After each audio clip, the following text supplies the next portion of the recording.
Good afternoon, everybody.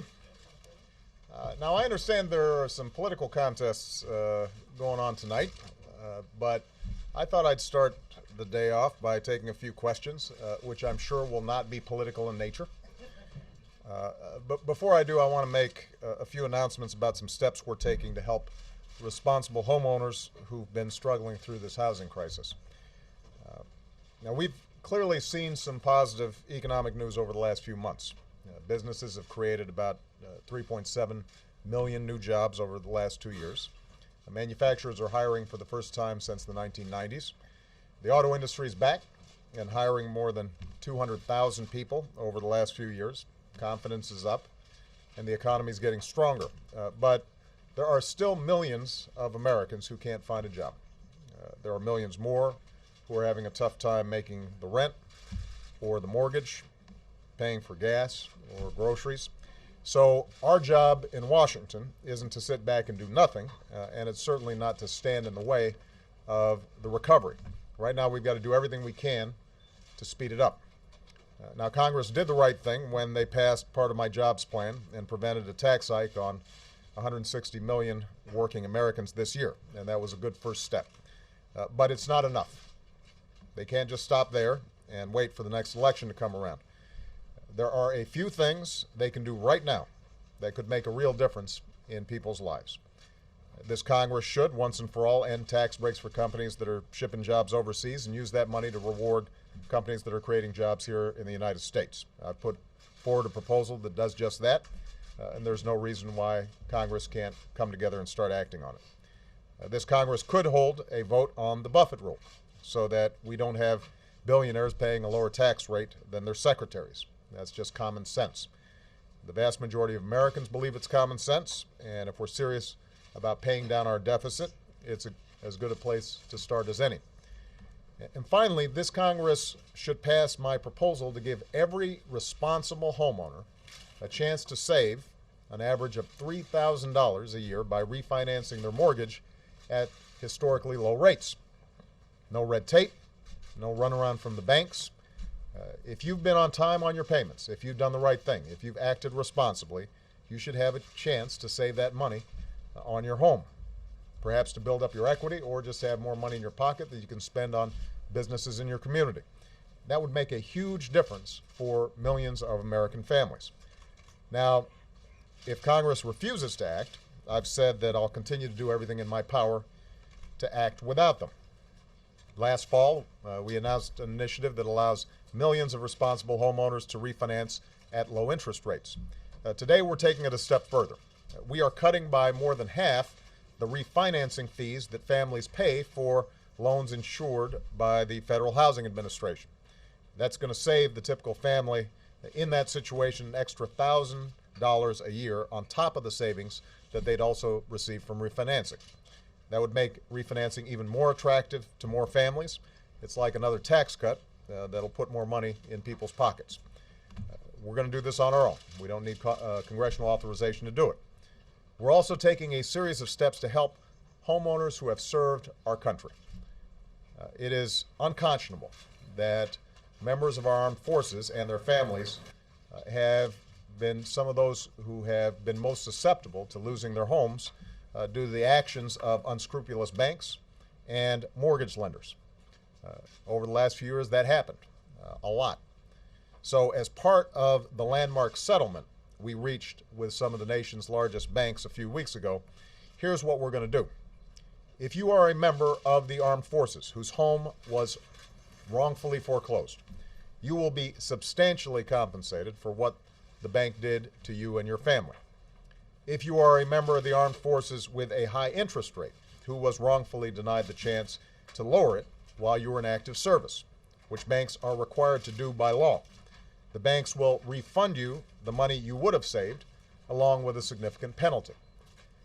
The settlement will make sure that you aren't forced into foreclosure just because you have a permanent change in station, but can't sell your home because you owe more than it's worth. Some of the money will also go into a fund that guarantees loans on favorable terms to our veterans. And there will be more foreclosure protections for every man and woman who is currently serving this country in harm's way.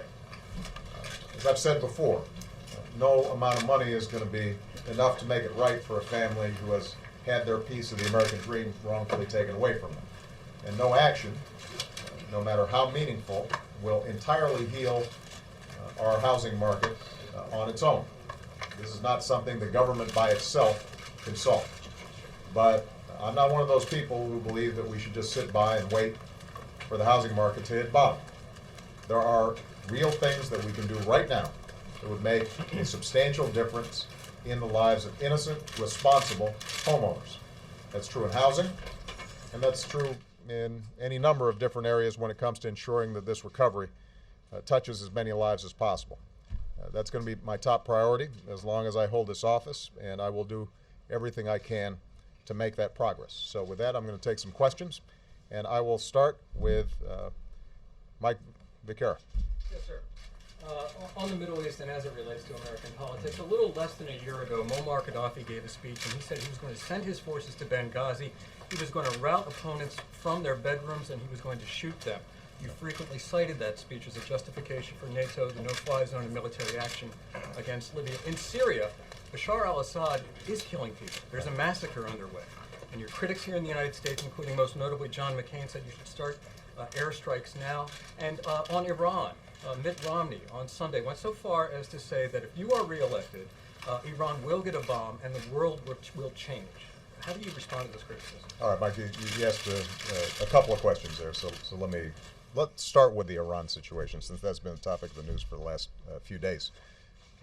When I came into office, Iran was unified, on the move, had made substantial progress on its nuclear program, and the world was divided in terms of how to deal with it. What we've been able to do over the last 3 years is mobilize unprecedented, crippling sanctions on Iran. Iran is feeling the bite of these sanctions in a substantial way. The world is unified. Iran is politically isolated. And what I have said is that we will not countenance Iran getting a nuclear weapon. My policy is not containment. My policy is to prevent them from getting a nuclear weapon, because if they get a nuclear weapon, that could trigger an arms race in the region. It would undermine our non-proliferation goals. It could potentially fall into the hands of terrorists.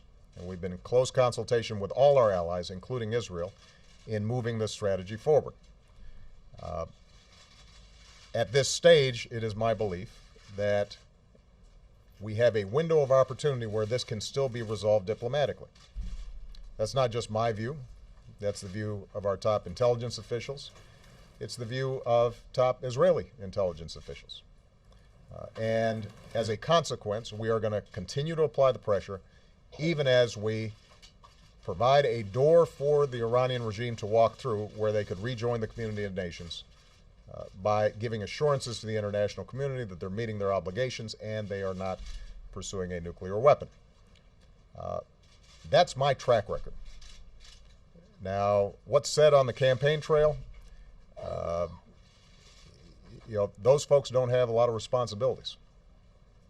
They're not commander-in-chief.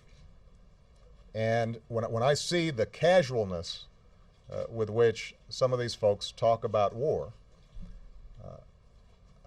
I'm reminded of the costs involved in war. I'm reminded of the decision that I have to make in terms of sending our young men and women into battle, and the impacts that has on their lives, the impact it has on our national security, the impact it has on our economy. This is not a game. There's nothing casual about it.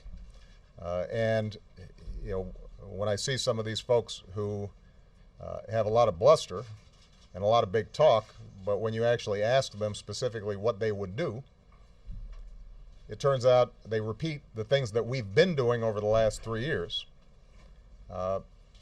It indicates to me that that's more about politics than actually trying to solve a difficult problem.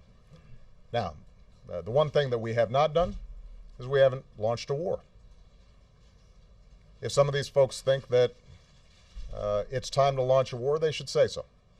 And they should explain to the American people exactly why they would do that and what the consequences would be. Everything else is just talk. With respect to Syria, What's happening in Syria is heartbreaking and outrageous, and what you've seen is the international community mobilize against the Assad regime, and it's not a question of when Assad leaves, or if Assad leaves, it's a question of when. He has lost the legitimacy of his people, and the actions that he's now taking against his own people is inexcusable, and the world community has said so in a more or less unified voice. On the other hand, for us to take military action unilaterally, as some have suggested, or to think that somehow there is some simple solution, I think is a mistake. What happened in Libya was we mobilized the international community, had a UN Security Council mandate, had the full cooperation of the region, Arab states, and we knew that we could execute very effectively in a relatively short period of time. This is a much more complicated situation. So what we've done is to work with key Arab states, key international partners. Hillary Clinton was in Tunisia to come together and to mobilize and plan how do we support the opposition, how do we provide humanitarian assistance, how do we continue the political isolation, how do we continue the economic isolation. And we are going to continue to work on this project with other countries. And it is my belief that ultimately this dictator will fall as dictators in the past have fallen. But the notion that the way to solve every one of these problems is to deploy our military, that hasn't been true in the past, and it won't be true now. We've got to think through what we do through the lens of what's going to be effective, but also what's critical for U.S. security interests. Jake Tapper. Thank you, Mr. President. What kind of assurances did you give Prime Minister Netanyahu about the role that the U.S. would play if diplomacy and economic sanctions fail to work to convince Iran's leaders to change their behavior, and Israel goes ahead and prepares to strike their nuclear facilities? What kind of assurances did you tell him? And shouldn't we, I recognize the difference between debate and bluster, but shouldn't we be having in this country a vigorous debate about what could happen in the case of the Middle East war in a way that sadly we did not do before going into Iraq? Well, I think there's no doubt that those who are suggesting or proposing or beating the drums of war should explain clearly to the American people what they think the costs and benefits would be. I'm not one of those people, because what I've said is that we have a window through which we can resolve this issue peacefully. We have put forward an international framework that is applying unprecedented pressure. The Iranians just stated that they are willing to return to the negotiating table, and we've got the opportunity, even as we maintain that pressure, to see how it plays out. I'm not going to go into the details of my conversation with Prime Minister Netanyahu, but what I said publicly doesn't differ greatly from what I said privately. Israel is a sovereign nation that has to make its own decisions about how best to preserve its security. And as I said over the last several days, I am deeply mindful of the historical precedents that weigh on any Prime Minister of Israel when they think about the potential threats to Israel and the Jewish homeland. What I have also said is that because sanctions are starting to have significant effect inside of Iran, and that's not just my assessment, that's, I think, a uniform assessment, because the sanctions are going to be even tougher in the coming months, because they're now starting to affect their oil industry, their central bank, and because we're now seeing noises about them returning to the negotiating table, that it is deeply in everybody's interests, the United States, Israel, and the world's, to see if this can be resolved in a peaceful fashion. And so this notion that somehow we have a choice to make in the next week or 2 weeks or month or 2 months is not borne out by the facts. And the argument that we've made to the Israelis is that we have made an unprecedented commitment to their security. There is an unbreakable bond between our two countries, but one of the functions of friends is to make sure that we provide honest and unvarnished advice in terms of what is the best approach to achieve a common goal, particularly one in which we have a stake. This is not just an issue of Israeli interest, this is an issue of U.S. interests. It's also not just an issue of consequences for Israel if action is taken prematurely. There are consequences to the United States as well.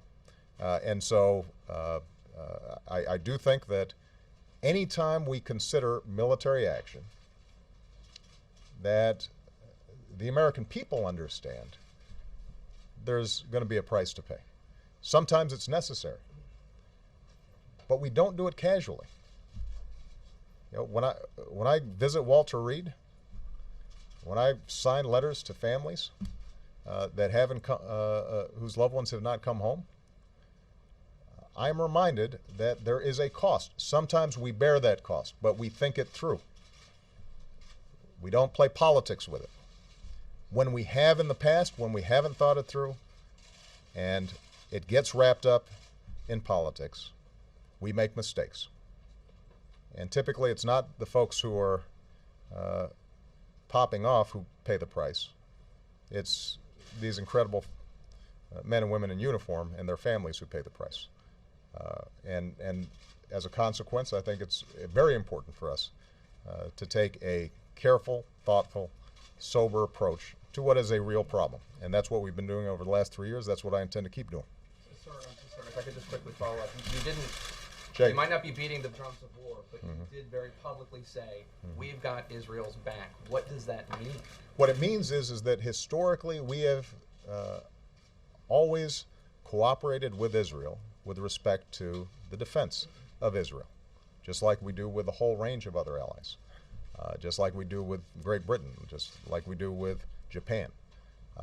And that broad statement, I think, is confirmed when you look at what we've done over the last 3 years on things like Iron Dome that prevents missiles from raining down on their small towns along border regions of Israel that potentially land on schools or children or families.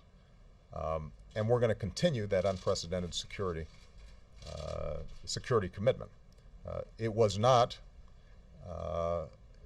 a military doctrine that we were laying out for any particular military action. It was a restatement of our consistent position that the security of Israel is something I deeply care about, and that the deeds of my administration over the last 3 years confirms how deeply we care about it. That's a commitment we've made. Jackie, where's Jackie?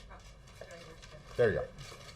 Well, with the news this morning that the U.S. and its allies are returning to the table or taking up Iran's offer to talk again, more than a year after those talks broke up in frustration, is this Iran's last chance to negotiate an end to this nuclear question? And you said 3 years ago, nearly 3 years ago, in a similar one-on-one meeting with Prime Minister Netanyahu, that the time for talk, by the end of that year, 2009, you would be considering whether Iran was negotiating in good faith. And you said at that time that we're not going to have talks forever. So here we are nearly 3 years later. Is this it? And did you think you would be here 3 years after those first talks? You know, there is no doubt that over the last 3 years, when Iran has engaged in negotiations, there has been hemming and hawing and stalling and avoiding the issues in ways that the international community has concluded were not serious. And my expectations, given the consequences of inaction for them, the severe sanctions that are now being applied, the huge toll it's taking on their economy, the degree of isolation that they're feeling right now, which is unprecedented, they understand that the world community means business. To resolve this issue will require Iran to come to the table and discuss in a clear and forthright way how to prove to the international community that the intentions of their nuclear program are peaceful. They know how to do that. This is not a mystery. And so it's going to be very important to make sure that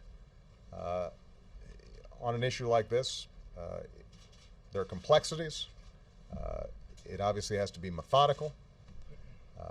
I don't expect a breakthrough in a first meeting, but I think we will have a pretty good sense fairly quickly as to how serious they are about resolving the issue.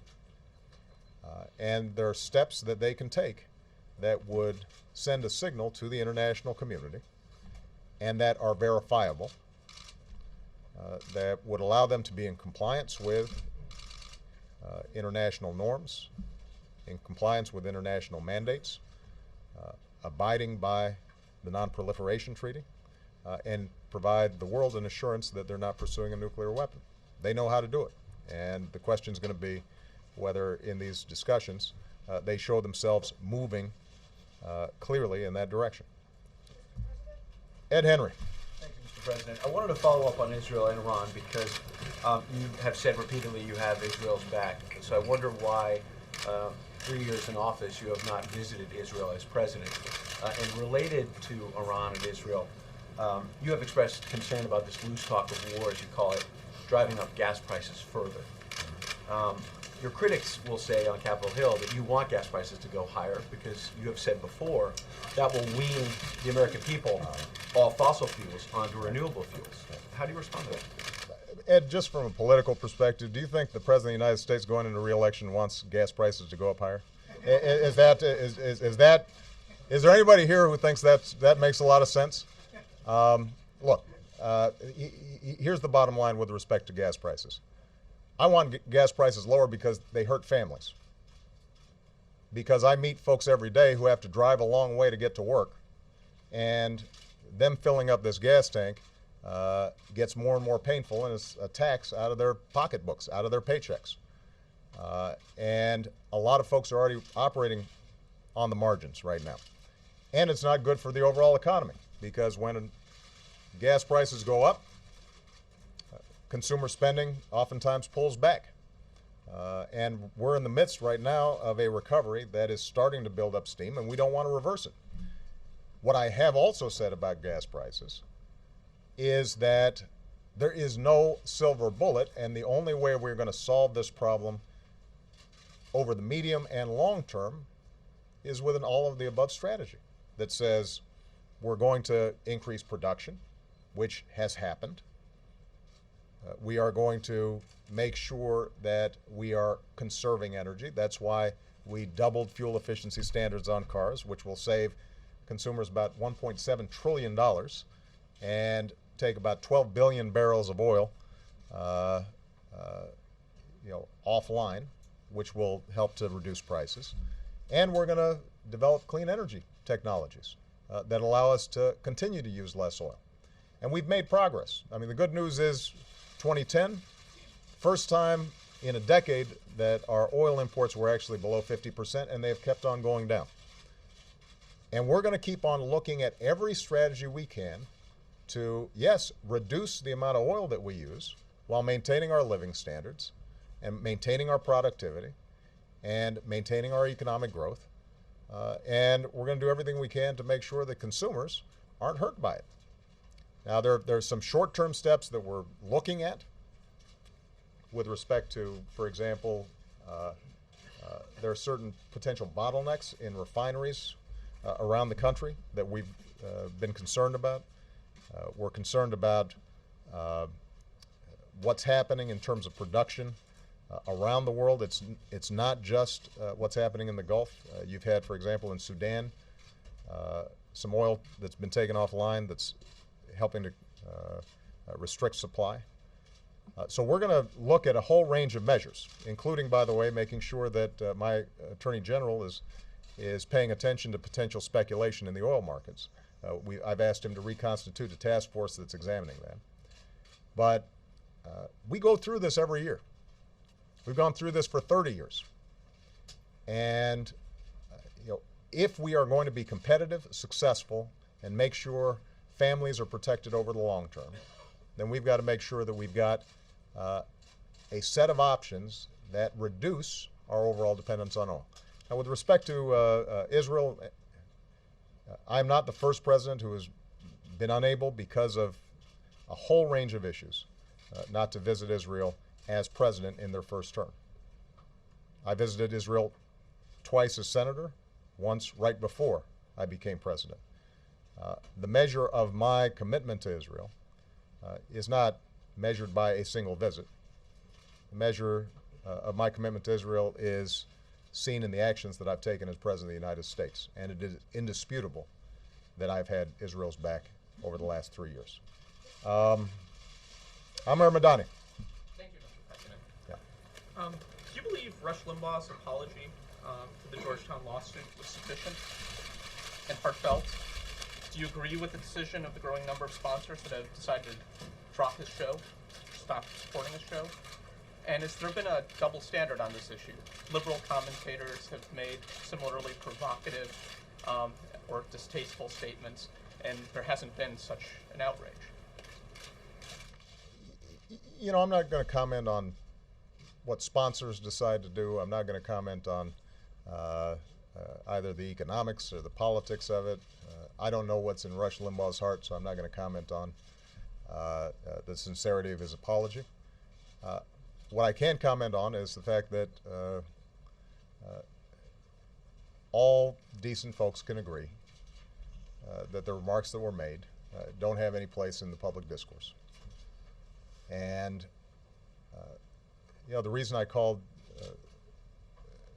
Ms. Flew is because I thought about Malia and Sasha, and one of the things I want them to do as they get older is to engage in issues they care about, even ones I may not agree with them on.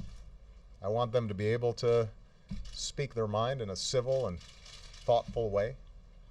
And I don't want them attacked or called horrible names because they're being good citizens. And I wanted Sandra to know that that I thought her parents should be proud of her, and that we want to send a message to all our young people that being part of a democracy involves argument and disagreements and debate, and we want you to be engaged, and there's a way to do it that doesn't involve you being demeaned and insulted, particularly when you're a private citizen.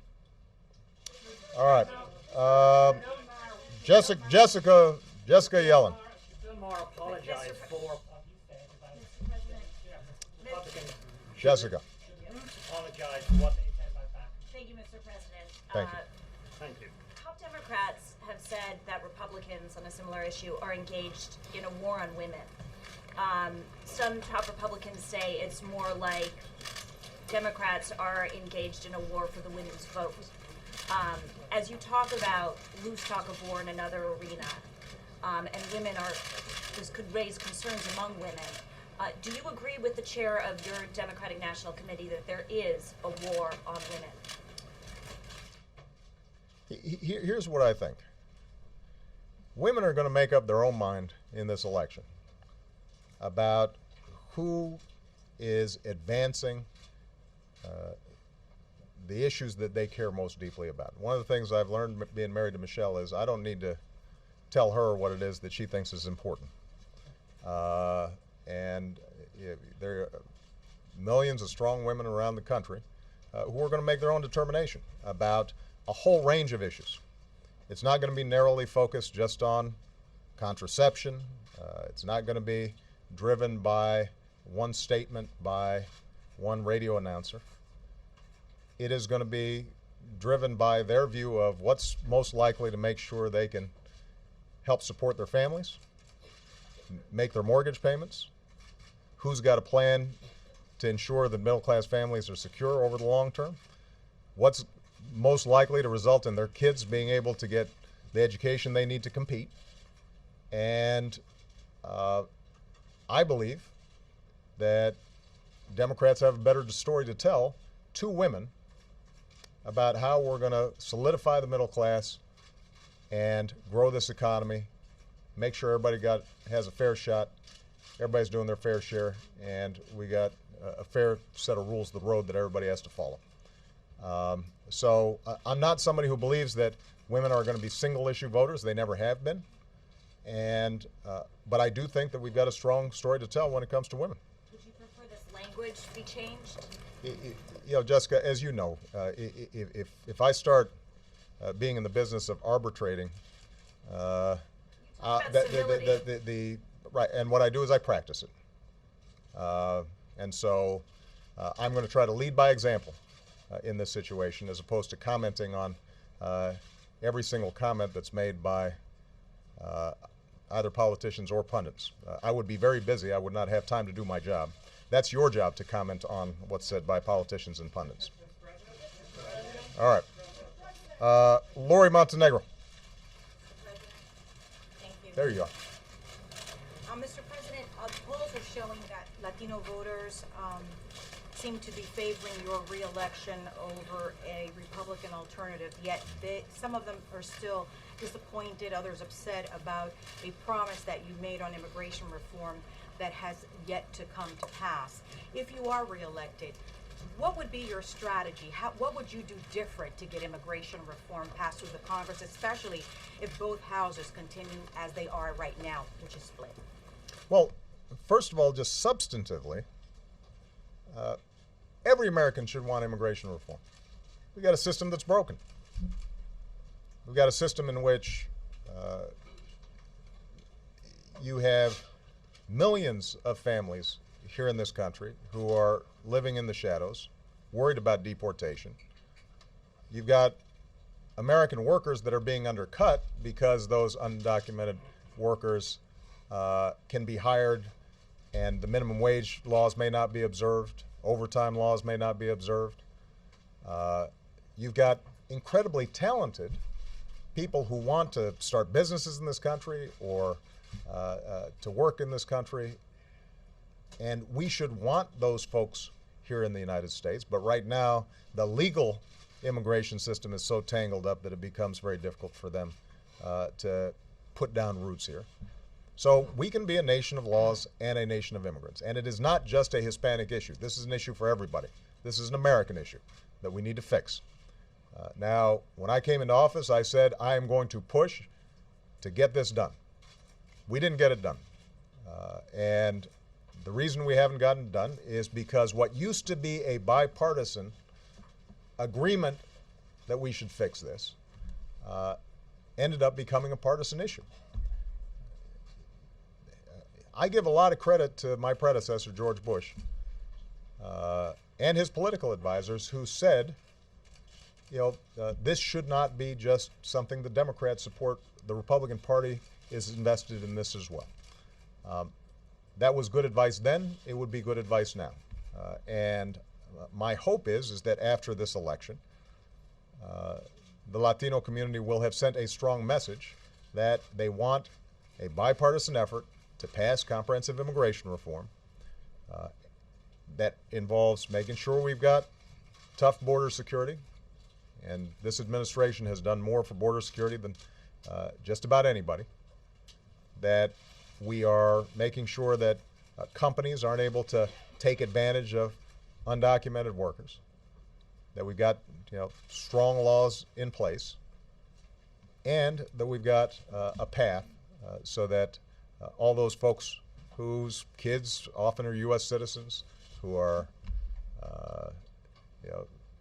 working with us, and living with us, and in our communities, and not breaking the law, and trying to do their best to raise their families, that they've got a chance to be a fuller part of our community. So what do I think will change? Well, what I will do, look, we're going to be putting forward, as we have done before, a framework, a proposal, legislation that can move the ball forward and actually get this thing done.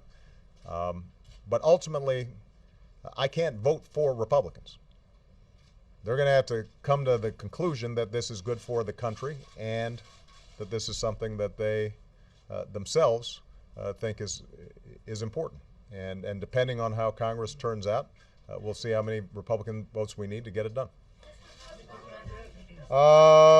Nora O'Donnell, how are you? Thank you, Mr. President. Today is Super Tuesday, so I wonder if you might weigh in on some of your potential Republican opponents. Mitt Romney has criticized you on Iran and said hope is not a foreign policy. He also said that you are America's most feckless president since Carter. Yeah. What would you like to say to Mr. Romney? Good luck tonight. No, really. Really?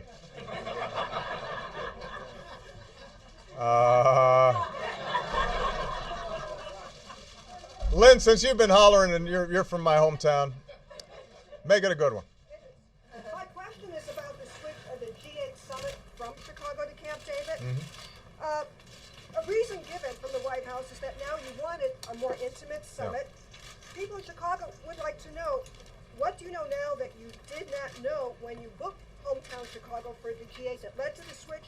And what role did security threats possibly play in the decision? Well, keep in mind, Lynn, we're still going to be showing up with a whole bunch of world leaders. We've got this NATO summit.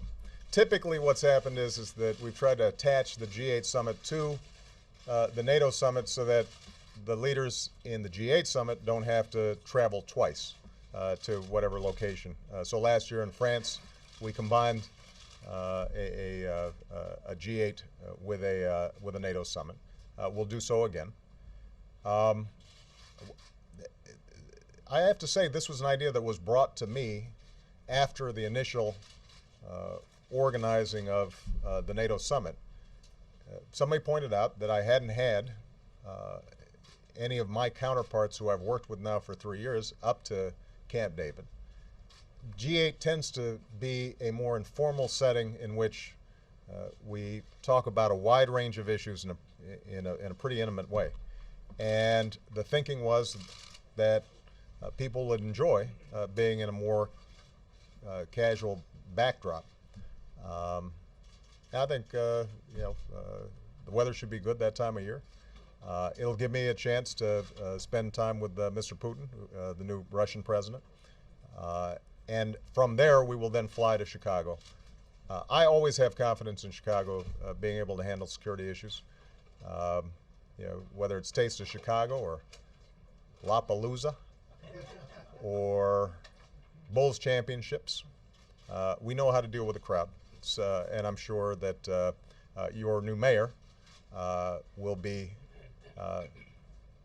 quite attentive to detail in making sure that everything goes off well. All right? Okay. Go ahead. Last one. Thank you. Last question. Thank you. Mr. President, just to continue on that, when the NATO leaders gather in Chicago in May, do you expect that they'll be able to agree on a transition strategy?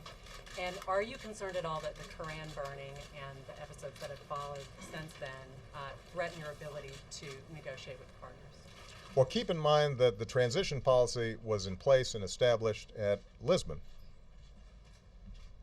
And we've been following that strategy that calls for us turning over increasing responsibility to Afghans and a full transition so that our combat role is over by the end of 2014. And our coalition partners have agreed to it. They are sticking with it. That continues to be the plan.